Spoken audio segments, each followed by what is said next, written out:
अगर आपको मैं बताऊं कि दुनिया के सबसे बड़े बैंक की चोरी जिसका अमाउंट था अराउंड 7,000 करोड़, एक ऐसी चोरी जिसको करने के लिए एक भी चोर को बैंक के अंदर तक नहीं जाना पड़ा, एक ऐसी चोरी जिसमें एक बैंक के एम्प्लॉय की छोटी सी गलती की वजह से बांग्लादेश से इतना सारा पैसा चोरी हो गया, और कैसे दुनिया के सबसे बड़े डेंजरस हैकर ग्रुप ने 5 दिन का जीनियस प्लान बनाया, और कैसे ये सारा पैसा दुनिया का सबसे डेंजरस न्यूक्लियर प्रोग्राम के लिए यूज होगा जो कि नॉर्थ कोरिया का था। বাংলাদেশ ব্যাংক থেকে নতুন করে কয়েক বিলিয়ন ডলার চুরি গেছে। One of the biggest bank heists in Asia. The idea that you would steal $1 billion from a national bank is absolutely astonishing.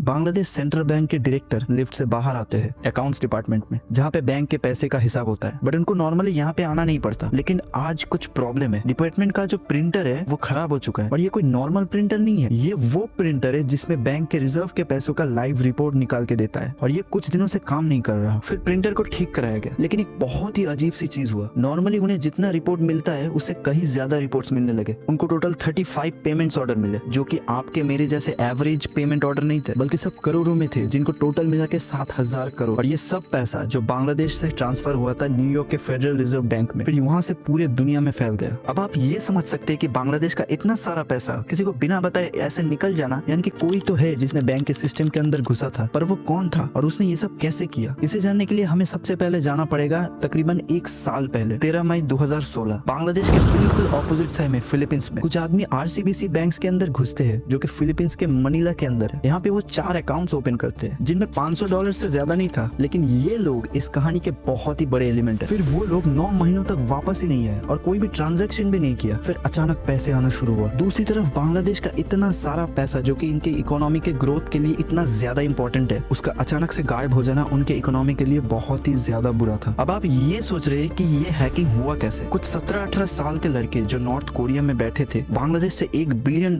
निकाला। इसके लिए हमें जाना पड़ेगा हाइस्ट से ठीक 1 महीने पहले। एक नॉर्मल दिन था, सब अपने काम में बिजी थे। एक एम्प्लॉय कंप्यूटर में बैठ के बैंक के ईमेल्स चेक कर रहा था। इस तरह उसको हजारों मेल्स चेक करना पड़ता है हर दिन, पर उसे एक मेल मिला जो कि बाकी मेल्स की तरह नॉर्मली दिखता है, लेकिन उसमें कुछ भी नॉर्मल नहीं था। उसके अंदर एक लिंक था, उसने क्लिक किया लेकिन कुछ नहीं हुआ, तो उसने दूसरे ईमेल्स चेक करना शुरू कर दिया। पर उस कंप्यूटर के अंदर ही अंदर एक मेलवेयर घुस गया, जो कि बाद में एक वायरस इंस्टॉल करेगा। अब वो कंप्यूटर था बैंक के सर्वर से कनेक्टेड, पर हैकर्स को सिर्फ एक ही चीज की जरूरत थी, वो था स्विफ्ट क्रेडेंशियल। इसको आप समझ सकते हो जैसे आप पैसे ट्रांसफर करते हो यूपीआई सिस्टम से, वैसे बैंक भी मनी ट्रांसफर करता है इस सिस्टम से। अब हैकर्स ने नकली फेडरल बैंक बन के बांग्लादेश के बैंक को ऑर्डर दिया मनी ट्रांसफर के लिए। अब आप ये बोल सकते हैं कि बांग्लादेश बैंक ने इस ऑर्डर को रिजेक्ट क्यों नहीं किया? वो इसीलिए क्योंकि ऑर्डर दिया था 5 फरवरी, जो कि था फ्राइडे, और सब जानते हैं कि बांग्लादेश एक मुस्लिम मेजोरिटी कंट्री है, इसीलिए वहाँ पे फ्राइडे और सैटरडे हॉलीडे होता है। वो पैसे आके पहुंचा संडे में न्यूयॉर्क के फेडरल बैंक में, और संडे को होता है न्यूयॉर्क में हॉलीडे, इसलिए वहाँ से पैसा ऑटोमेटिकली बाहर के कंट्रीज में ट्रांसफर हो गया। अब बात यहाँ पे ये है कि ये जो पूरा ऑपरेशन है, इनमें इन 4 लोगों का क्या काम और नॉर्थ कोरिया का न्यूक्लियर प्रोग्राम से क्या कनेक्शन? अब यहाँ से स्टोरी और भी ज्यादा इंटरेस्टिंग हो जाता है, क्योंकि ये जो $951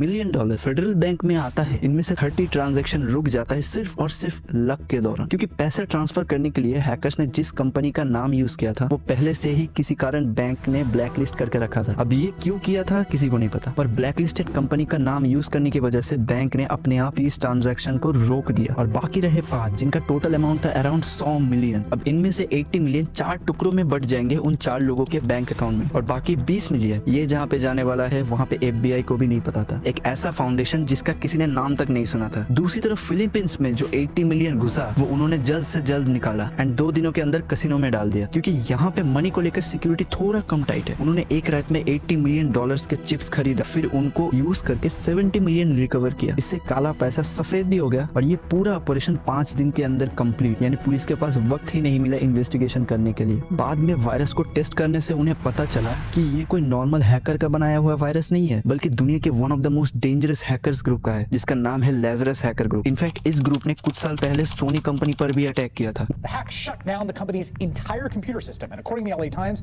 employees were reduced to using old-fashioned pen and paper. कई लोग ये भी मानते हैं कि ये लोग नॉर्थ कोरिया के हैं, And we can confirm that North Korea engaged in this attack. और किसी भी कंपनी को क्रैक कर सकते हैं। तो अगली बार जब कोई अननोन लिंक मिले तो उस पर भाई क्लिक मत कर देना, हो सकता है लेजरस आपके पीछे पड़ जाए।